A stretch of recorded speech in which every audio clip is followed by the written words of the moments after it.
Okay, so day 2. I thought we fixed it last night, went to work today, and it ran like complete shit. So I took time off, and now we're going to see if we can fix it today. Okay, Branderino. I'll give her a scan, see if there's any codes. And hear how loud it is too? Yeah. Like it wasn't that loud before. But there's no codes. No codes. Okay, well this one's going. This guy just doing burnouts for no reason. And they're both going. Nice. That's kind of funny, isn't it? Okay, see you later.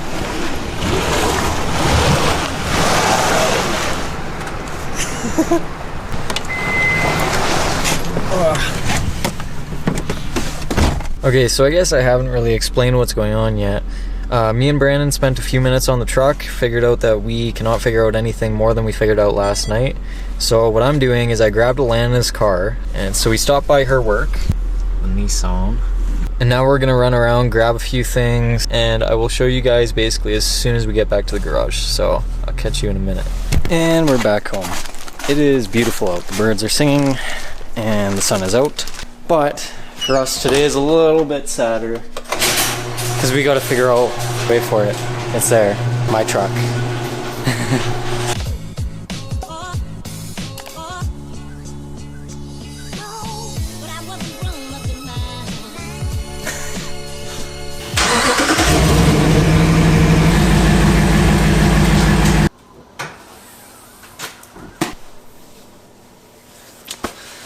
What's up, everyone?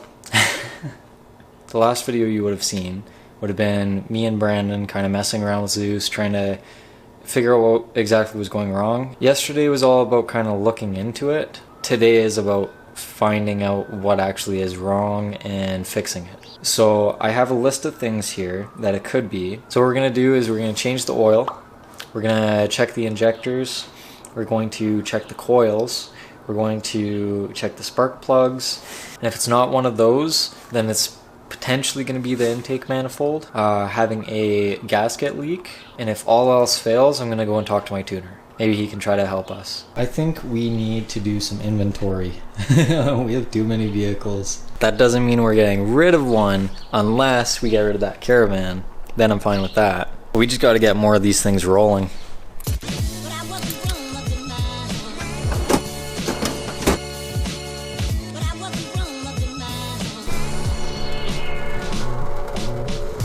All I did was I took some kind of cardboard from our wheel dollies for this guy, and then all you do is you fold it like right in half, and then when you put this underneath the filter, you twist it off, all the oil will drain out and straight into your pan instead of all over your power steering. Yeah, pro tip. Now if I did this right, this is gonna be the damn cleanest Dodge Ram Hemi oil change you've ever seen. If you've done one of these oil changes before, you know it is just as messy as like the Fords when you do them, and it is horrible. One thing you're just gonna have to take my word on is how difficult it is to find a single oil flask. Unless I ordered one off Amazon, I was not getting one.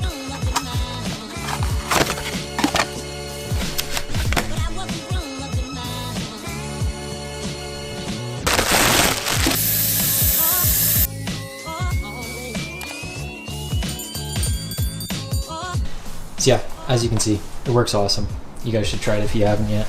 Yeah, I guess we're ready to rock and roll and see if we can figure out what's going wrong with it. So I think my exhaust manifold actually got worse, and I think it's louder after I hit that puddle that I mentioned in the last video. So I'm gonna kind of explain what I'm doing first. The first thing we're gonna check out is the injectors. Essentially, I'm gonna take off my intake manifold up here. This side I'm kind of just gonna have to live with what I got. As long as this sensor is still on, you'll be able to not have a check engine light. And then what I'm gonna do is I'm actually gonna stick like a screwdriver, and you stick it on the injectors, and you'll put your ear close to the other side, and you're actually listening for a ticking, and that'll be the injector opening and closing.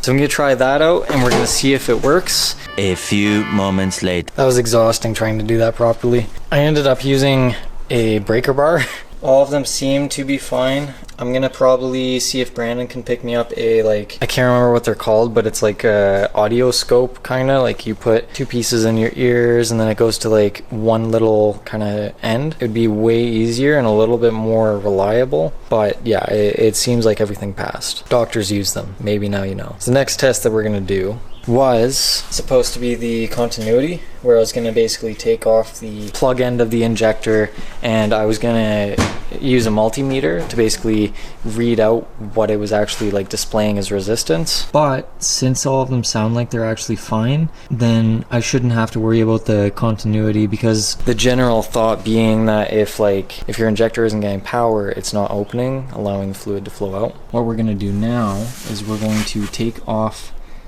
the lead right here, and what we're going to do is we're actually going to see if the engine sounds a little bit different when we're doing that, and that'll tell us which cylinder is having a spark issue, or just an issue in general. You will want your finest flathead, and then as the motor's going, you're actually going to flick this little bit up like so. Get these guys off and make sure that this lock is disengaged. You're doing one at a time. You're going to audibly listen for these guys to sound a little bit different, and then if they do, good, put it back on, move on to the next one. If it sounds the exact same as it, then that's going to be your problem cylinder.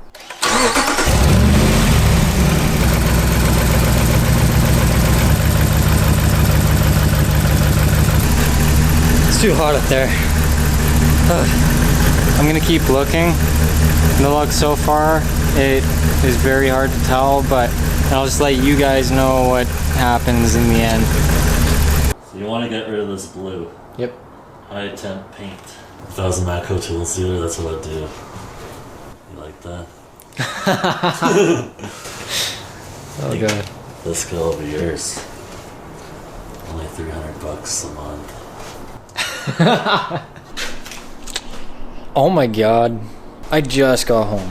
I went and I got some intake gaskets. I got a stethoscope, yes, some brushes so I can clean my throttle body, more spark plugs, that way I can actually do my spark plugs and do all of them rather than just half. I think about it. I'm gonna go to the back garage so that way I can, you know, not have to run back and forth from the car. And holy crap, I'm like, I wonder why my truck sounds louder. Like, this thing is completely off. Come here. So I did a new exhaust mod. Did you? Yep. What would that be? Look. Oh, you broke a hanger. What? I know. I drove down the back alley on my way here. And I'm just like, what the f? Oh, you just gotta pop it back in. Really? Yeah. Just came off the hanger. See, I thought something like, I don't know, I thought maybe like one of my cats detached or something. Because I was thinking like, it sounds way louder. Yeah. So I'm like, that would be why.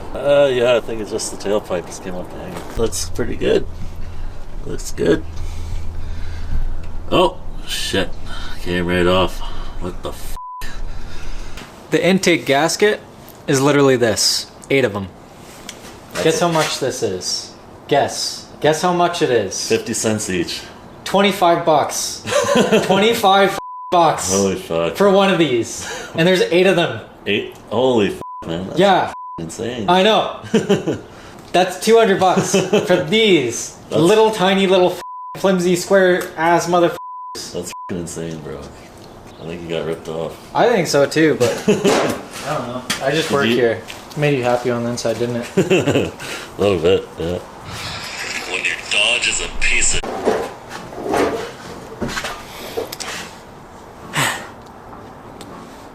Now we're gonna pull it in and do everything again. What's that? I'm sad and I need ice cream.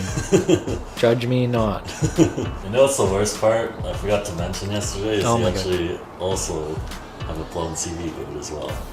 It's not like majorly blown, but it is leaking a little bit of grease. What would you do if I literally bought a brand new 2016 Mustang with the Coyote and I swapped in a Toyota 4-cylinder and then gave it to you?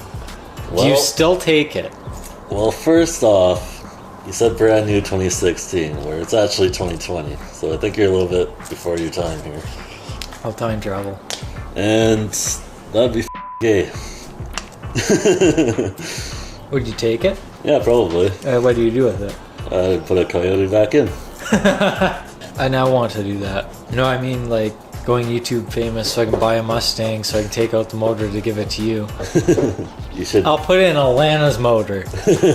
You get a D17. No f***ing way. Ford Mustang. But you know what you should do? You should buy a Mustang. Maybe not brand new, but salvage. Take everything from that and put it in your M3. I'll give you this if you're not camera shy. I am camera shy though. You have to stop. That's okay. Do you want it? I do. Okay, then there's a deal. Are you gonna be camera shy? I am. Are you gonna be? Go f*** yourself. Oh. With great power, Brandon, comes great responsibility. Man, there's nothing. Gives it back. Yeah, I know, it's a bite. This is the worst trade deals of all trade deals of all time. Ever. See, if you had this ice cream, Brandon, you wouldn't be slurring your words so much. Yeah, maybe. I don't know. What's up, everyone? So I'm just editing the video that you guys just watched. Now, the reason why I brought it back to the office is because I think that the video is a little bit longer than I want it to be, but I don't feel like I can cut out any more. So I'm going to make the one that you guys just watched a part 1, and part 2 is going to be coming out in about 3 days. That's my goal, is middle of the week I'm going to have it done and published. So if you guys would like, feel free to subscribe and you guys will be notified when that comes out. Other words, if it's already out, I'll put a notification just up top there. You guys can click that and go and check it out. I hope you guys are enjoying the content. Feel free to leave some comments down below and let me know what you think. I'll catch you guys next video. Thanks for watching and have a good one. And that's the puddle that f***ed me up. Yep. Nothing's massive. Oh shit, you just did it. I'm telling you, man, trucks just can't resist that damn puddle. So putting a headset on and trying to use the other end of the aux cord to listen into your ticking does not work. It's just saw that coming.